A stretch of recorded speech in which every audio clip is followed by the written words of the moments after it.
구약성경 시편 131편입니다. 같이 함께 읽겠습니다.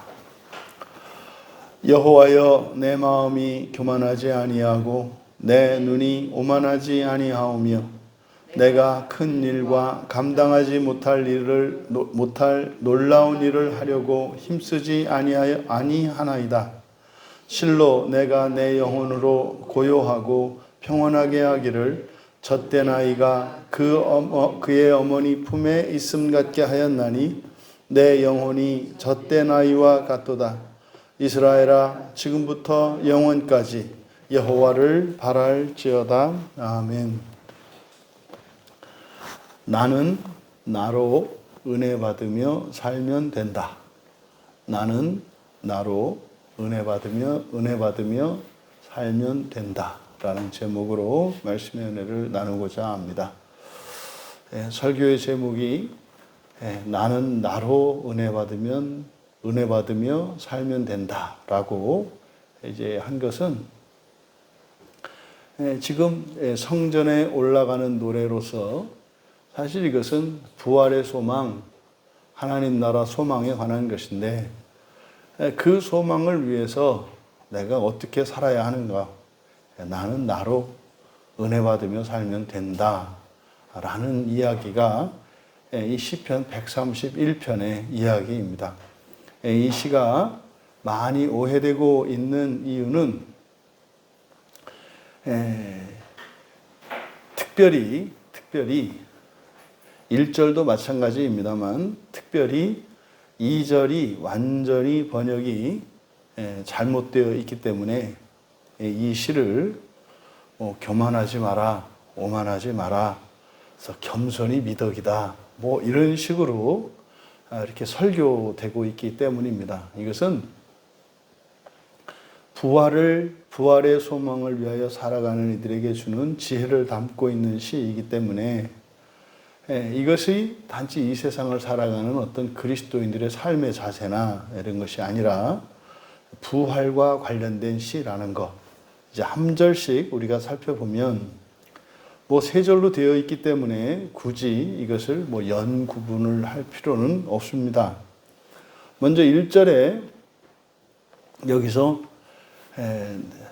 내가 여호와야 내 마음이 교만하지 아니하고, 여기서 이제 교만하다라고 번역된 단어가 가바라는 말인데 이 가바의 원래 의미는 그냥 높다라는 뜻입니다. 하나님이 계신 곳이 높다, 가바입니다. 그래서 이 가바가 이제 부정적인 의미로 쓰였을 때 이것을 교만하다라고 번역을 합니다만 이 가바라고 하는 단어가 가지고 있는 것은 그냥 단순히 높은 것을 나타냅니다. 높은 상태, 높다.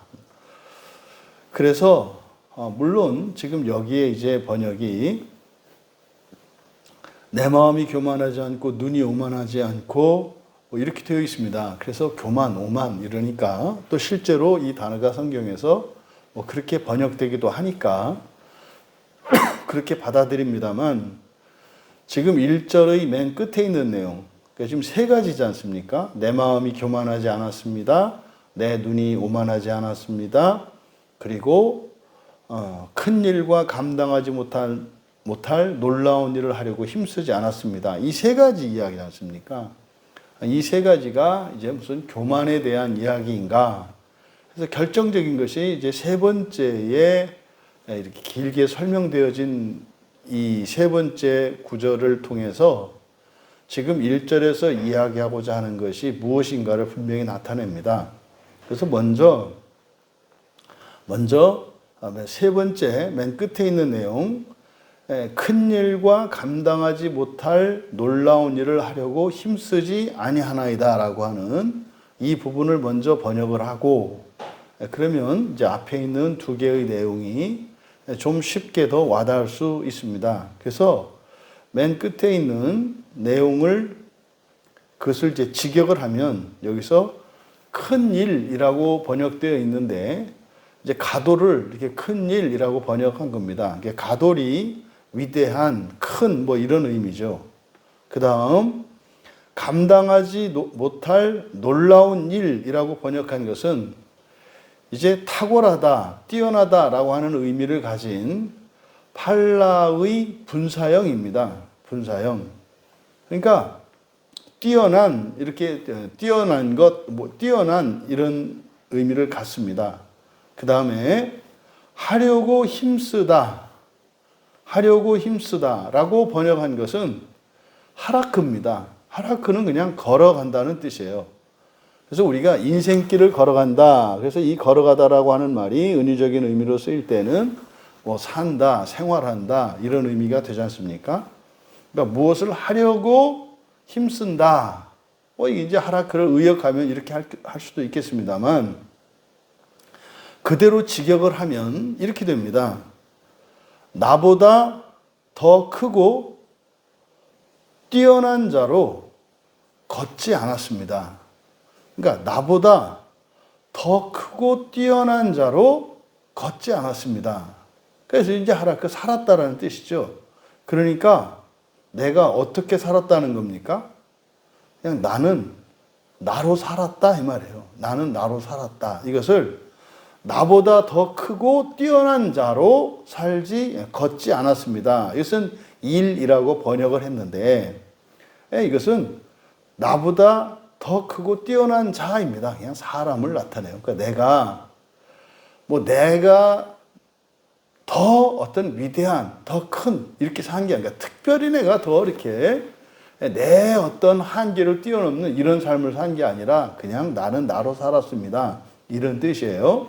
그러면 앞으로 가보면 내 마음이 교만하지 아니하고 이제 그대로 직역하면 내 마음이 높지 않았습니다. 이렇게 돼요. 높지 않았습니다. 그래서 이거를 교만하다라고 이제 번역할 수는 있습니다. 하지만 여기서 하는 이야기가 그냥 내가 뭐 더 큰 것, 더 많은 것, 더 좋은 것, 뭐 이런 것을 바라지 않았다는 뜻이지 이게 교만했다 이런 뜻이 아닙니다. 내 마음이 높지 않았습니다. 그러니까 나는 자족할 줄 알았고 그리고 내가 뭐 대단한 것을 바라거나 이러지 않았습니다. 이런 뜻이에요. 또 두 번째로 내 눈이 오만하지 않았다. 오만하지 아니하오며 여기서 오만하다라고 번역한 단어가 룸입니다. 많이 사용되는 단어죠. 룸은 일어나다라는 뜻이에요. 일어나다.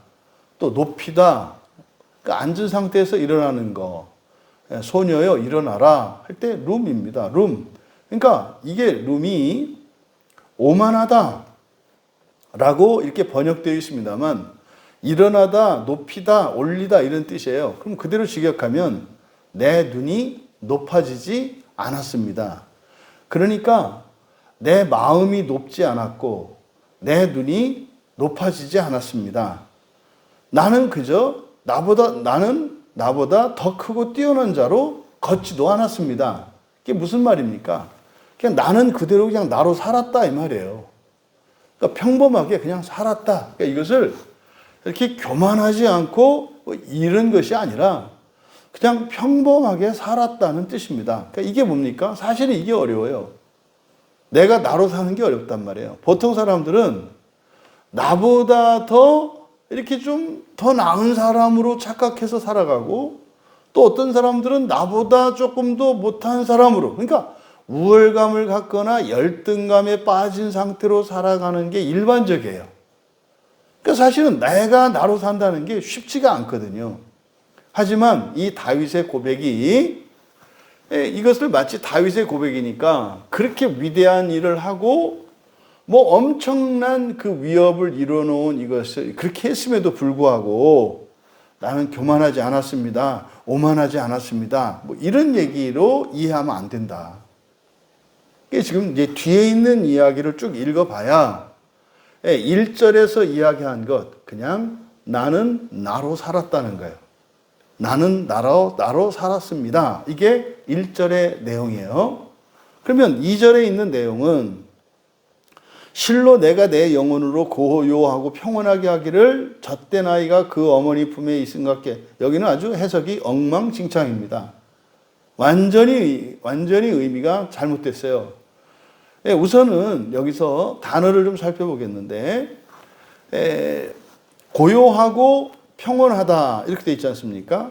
먼저 고요하다라고 번역된 이 단어가 원문에 따르면 샤와이거든요. 이 샤와는 일치한다, 같다, 동등하다 이런 뜻이에요. 지금 근데 베들레헴 성경에서는 이게 단어가 이게 거꾸로 나와 있습니다. 바뀌어 있어요. 그래서 원문에는 이 샤와가 앞에 나와 있습니다. 그래서 이거를 고요하다라고 번역을 한 거예요. 왜 고요해? 일치하니까. 그래서 원래 단어는 일치하다, 같다라는 뜻이에요. 그 다음에 평온하다라고 번역한 말이 다맘입니다. 다맘. 다맘은 평온하다라고 하는 것은 원래 평온은 샬롬에 대한 번역이거든요. 근데 여기서 이 다맘은 평온한 게 아니라 침묵을 지킨다는 뜻이에요. 말을 하지 않는다는 뜻이에요.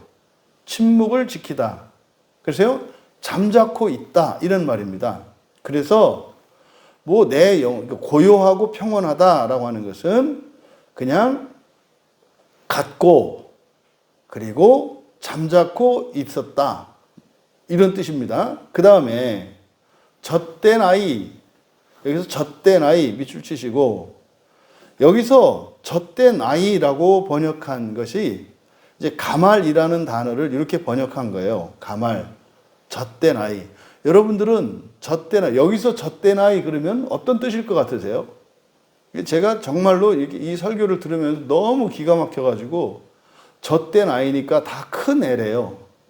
그래서 이제 여러분 어린애처럼 엄마 젖을 먹고 이러는 게 아니라, 또 뭐 어떤 분들은 또 이스라엘에서는 젖을 뭐 늦게 뗐는데 뭐 그러면서 젖을 뗐을 때는 이제 다 자란 아이니까 뭐 부모에게 의존적이지 말고 뭐 이런 얘기를 하더라고요. 그러니까 이제 우라가 치미는 거예요. 여기서 젖된 아이라고 번역한 단어가 가말이라는 단어인데, 가말이라는 단어는 충분히 대접하다라는 뜻이에요. 충분히 대접하다. 그러니까 뭐예요? 후대하다. 그러니까 손님을 대접할 때요, 아주 넘치게 대접하는 거, 요게 가말입니다. 그러면 이게 수동태가 되면 어떻게 되겠어요? 넘치게 대접을 받는 거죠. 그러니까 젖된 아이라고 번역한 것은, 이 젖된 아이가 의미하는 것은 무슨 말이에요? 이제 젖을 안 먹는 그런 아이라는 뜻이 아니고, 여기서 젖된 아이라는 것은요, 엄마가 젖을 먹이잖아요. 그럼 이 아이가 이제 배가 한껏 불러요. 그럼 얘가 어떻게 하죠? 물고 있던 엄마의 젖꼭지를 뱉어버리죠. 그래서요, 포만감을 느낀 상태를 말하는 거예요. 여기서 젖된 아이라고 번역한 이것은 포만감을 느낀 이런 뜻이에요. 포만감을 느낀. 가말의 분사 수동형이니까. 그러니까요, 젖을 배불리 먹고 젖꼭지를 뱉는 아이. 그래서 이제 아주 배가 불러서 더 이상 이제 식욕이 없는 그런 상태의 아이를 이제 우리말로 번역을 할 때 젖된 아이라고 번역한 거예요. 그러니까 그게 아주 사실 설명이 잘 되는 말이거든요. 근데 오해의 소지가 있어요. 젖을 땐 아이 그러면은, 젖된 아이 그러면 다 자란 아이로 이렇게 오해할 소지가 있다. 하지만 원문을 보고 이것을 젖된 아이라고 할 때는 의미를 제대로 설명할 수가 있는 거죠. 그러면 지금 2절에 있는 내용을 앞에 실로 내가 내 영혼으로 고요하고 평온하게 하기를 이렇게 번역되어 있지 않습니까? 여기를 그대로 직역하면 이게 영어의 if, 그리고 헬라어의 에이나 에안, 이게 뭡니까? 만약 뭐뭐라면이라고 하는 조건절을 이끄는 접속사잖아요. 그게 이제 히브리어로는 임입니다. 임이라는 말이. 그래서 만일 이렇게 돼 있어요. 이게 조건문이에요. 만일, 만약에 내 영혼, 내 페시니까 이게 목숨입니다.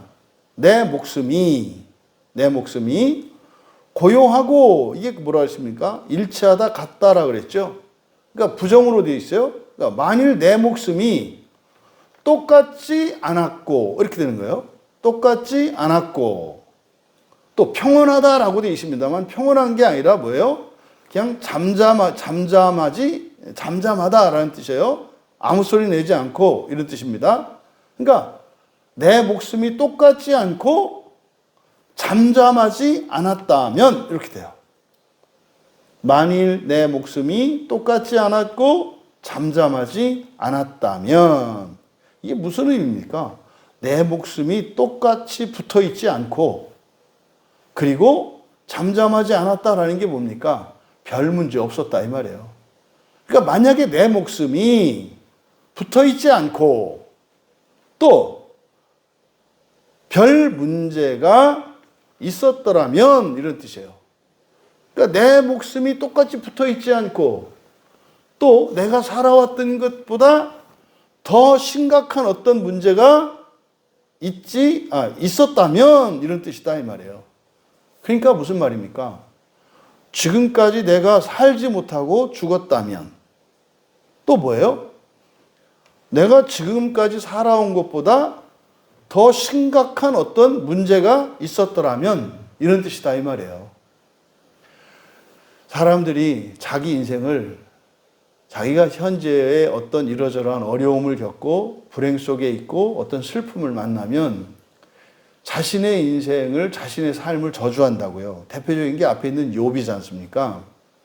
그러니까 우리도 그래요. 우리가 일단 어떤 어려운 상황을 만나면 항상 현재를 기준으로 하니까 이럴 것 같았으면 내가 왜 태어났던가, 이럴 것 같았으면 내가 왜 예수를 믿었던가, 이럴 것 같았더라면 내가 왜 그냥 참았던가, 뭐 이렇게 이제 후회를 한단 말이죠. 그런데 다윗은 거꾸로 이야기하는 거예요. 현재의 삶이라는 게 사실은 뭐였다는 거예요? 최선의 삶이었다는 거예요. 만약에 내가 지금까지 살아있지 않고 먼저 죽었다면 오늘을 살지 않았겠죠. 그러면 지금 겪고 있는 상황이 괴로운 상황이라면 뭐 옛날에 먼저 죽었던 게 다행이다 이럴 수도 있겠죠. 근데 만약에 어제까지는 내가 기쁘고 행복한 삶을 살았어요. 근데 그저께 죽었다면 어제 행복과 기쁨은 못 누렸을 거 아닙니까? 그러니까 사실은 여기서 보이는 것은 굉장히 인생에 대한 낙관적인 인생관이 보이는 거예요. 그래서 지금까지 만약에 내 목숨이 붙어 있지 않았고 또 지금까지 내가 이렇게 지금 견딜 수 있었던 일 외에 다른 일이 생겼더라면 이런 뜻이에요.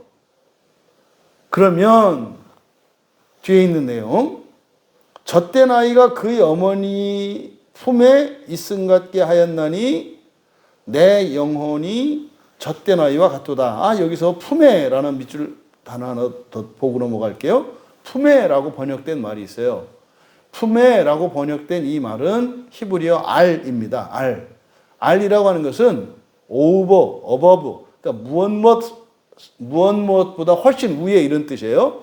그러니까 위에 하면 그러면 여기서 뭐뭐 위에라는 뜻입니다. 이때 위에인데 위치상으로는 위인데 붙어 있지 않고 떨어져 있는 것을 나타내요. 위쪽으로 떨어져 있는 것, 이게 알입니다. 위에라는 뜻이에요. 근데 여기를 그대로 직역하면 엄마 위에서 배불리 먹임 받은 것 같이 직역하면 이렇게 돼요. 내 목숨 위에서 대우받은 것 같습니다. 이게 지금 그러면 엄마 위에서 목숨 위에서라는 게 무슨 말이냐면 엄마 위에서 배불리 먹임받았다라고 하는 것은 엄마가 아니라 다른 누구로부터 젖을 빨렸다 이 말이에요. 그러니까 엄마가 아닌 다른 사람의 젖을 먹고 배부르게 되었다라는 뜻이에요. 또 내 목숨 위에서 대우받은 것, 제가 이제 대우받았다라고 하는 것은 이것은 지금 목숨에게는 젖된 아이 뭐 이렇게 할 수는 없고 먹임받고 이럴 수 없으니까 이거는 후대하다. 근데 수동태니까 후하게 대우받은 거예요. 그러니까 내 목숨 위에서 대우받은 것 같습니다. 이게 무슨 말입니까? 내 목숨이 아니라 다른 사람 목숨을 가지고 지금까지 산 것과 같습니다. 쭉 읽어드리면 이렇게 돼요. 만일 내 목숨이 똑같지 않았고 잠잠하지 않았다면 엄마가 아닌 다른 사람에게서 먹임받은 것 같이 내 목숨이 아닌 다른 사람의 목숨으로 대우받은 것 같습니다. 지금 2절에서 말씀하고자 하는 바가 뭐냐면요. 하나님의 은혜였다고 얘기를 하는 거예요. 내가 지금까지 죽지 않고 살아있는 것이 하나님의 은혜였고, 또 내가 지금까지 살면서 과거에 이러저러한 사건, 사고가 없었던 것은 아닙니다만 그만했던 것이 다 하나님의 은혜였다고 이야기하는 거다 이 말이에요. 이해되세요? 그래서 번역이 어려웠던 거죠. 그래서 이렇게 번역을 한 겁니다. 그래서 1절은 그냥 나는 나로 살았을 뿐입니다 라고 하는 것이고 2절은 모든 것이 하나님의 은혜였습니다. 근데 이 모든 것이라는 게 뭡니까? 지금까지 내가 요만큼 산 거예요. 그러니까 내가 요만큼 살게 된 것이 하나님의 은혜였다는 것을 이렇게 표현한다 이 말이에요. 그러니까 만약에 하나님의 은혜가 없었더라면 나는 진즉에 죽었을 거고, 만일 나에게 하나님의 은혜가 없었더라면 나는 감당도 할 수 없고 상상도 할 수 없는 끔찍하고 괴로운 일들이 더 있었을 거라고 말하는 거다 이 말이에요.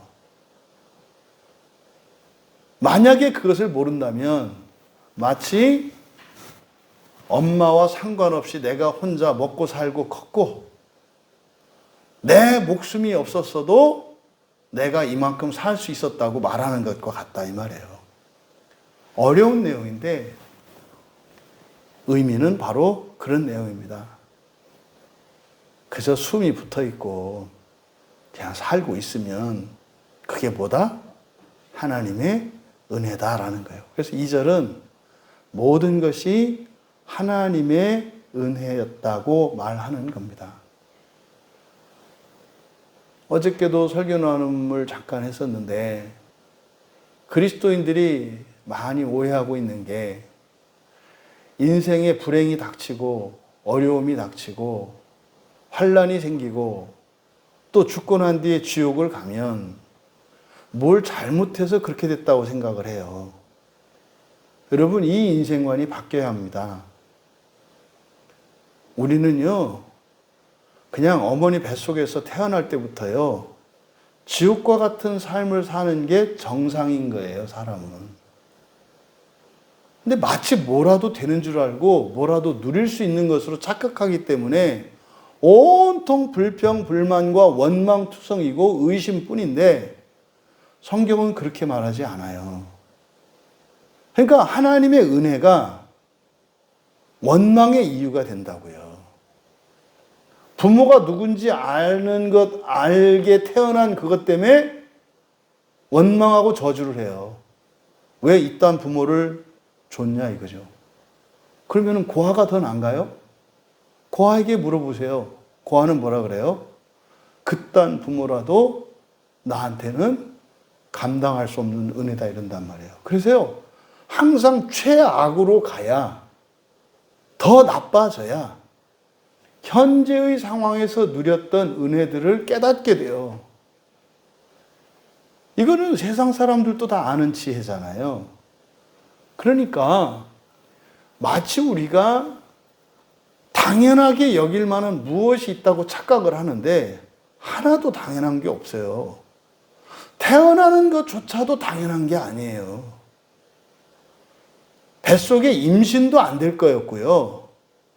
임신이 됐다 하더라도 태어나지 못하고 중간에 죽었을 거고요. 태어났다 하더라도 기형아로 태어났을 거고요. 기형아로 태어나서 살지도 못하고 즉시 죽었을 거예요. 이게 우리의 정상이에요. 근데 시인은 뭐라고 얘기하는 겁니까? 10손가락, 10발가락 가지고 태어났고 이날 이때까지 살아남은 게 하나님의 은혜다. 그게 하나님의 은혜다라고 여기지 않는다면 마치 엄마 없이 태어나서 엄마 없이 혼자 살아남았다고 생각하는 거고 목숨 없이 지금까지 살아남았다고 생각하는 것과 같다라고 얘기를 한 거예요. 그러니까 이제 3절의 의미를 이해할 수가 있는 겁니다. 이스라엘아. 이스라엘은 누굽니까? 부활의 소망을 가지고 살아가는 사람을 가리키는 말이에요. 이스라엘아. 지금부터 영원까지 여호와를 바랄지어다. 이해가 되시죠? 내가 지금까지 살아온 게 다 주님의 은혜이잖아요. 그러면 부활을 바라는 이스라엘아, 부활도 어떻게 되는 거다? 하나님의 은혜로 이루어지는 것이다. 그러니까 지금부터 영원까지 부활을 소망을 갖고 살아갈 때 그 부활은 누가 시켜주시는 것이다? 주님이 시켜주시는 것이다. 네가 이렇게 하면 되고 저렇게 하면 안 되고 그런 것이 아니라 주님의 은혜다. 결론적으로 이 시인이 말하고자 하는 것은 부활에 관한 중요한 진리를 우리에게 가르쳐 주는데 지금까지 내가 나로 살았지만 사실은 그게 뭐였다는 겁니까? 하나님의 은혜로 살았다는 얘기예요. 내가 지금까지 산 거는 대단하게 뭐 산 거 아니라 나니까 그렇게 살 수 있는 나였으니까 살았을 뿐이다 이 말이에요. 내가 얼마나 참고 살았는지 알아? 내가 얼마나 어려웠는지 알아? 그걸 참을 수 있었고 할 수 있는 게 너였으니까 살았다고 말하는 거예요. 실제로 그렇게 살 수 있었던 건 뭐였다? 여호와의 은혜였다라는 겁니다. 두 번째로 그러니까 어떻게 해라? 앞으로도 너는 너로 살아라.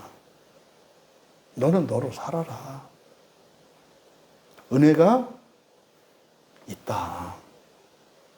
은혜가 있다. 과거에서 지금까지 너는 너로 살았고 하나님의 은혜가 있었기 때문에 요만큼 산 거다. 그럼 앞으로도 너는 그냥 너로 살아라. 하나님의 은혜가 너를 살게 할 것이다. 세 번째로 종말론적으로 우리가 부활을 바라며 살잖아요. 그러니까 부활을 위해서 어떻게 살아야 합니까? 그냥 생긴 대로 살아라. 그런데 어떻게 해라? 은혜를 받기 위해서 경건의 일상을 지키면서 그냥 생긴 대로 살아라. 그러면 부활도 주님의 은혜로 된다. 대단한 복 아닙니다. 여러분은 여러분으로 사시면 돼요. 중요한 건요, 은혜를 받으면서 사시는 거예요. 여러분이 여러분 이상의 무엇을 살 수도 없어요. 여러분은 여러분보다 못한 무엇도 원래는 못 사는 거예요. 근데요, 다 연기하는 거거든요. 다 연기하는 거거든요. 그래서 우리는 우리로 은혜 받으며 살면 된다는 거예요. 무엇을 위해서? 첫째 부활을 위해서. 이 다윗의 깨달음이 우리의 깨달음이 되고 우리의 삶과 우리 마음속에 있는 아주 복잡하고 그냥 너저분하고 정리 안 된 이런 생각들과 삶, 여러분 과거와 미래에 대한 이렇게 어질러진 이런 모든 것들 정돈될 수 있기를 바랍니다. 그래서요, 나를 찾는 게 중요해요. 나를.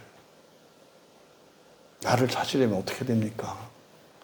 뭐가 진짜인지 가짜인지를 알아야 돼요. 내가 누군지를 알아야 돼요. 어떻게 합니까? 성경을 통해서 알아요.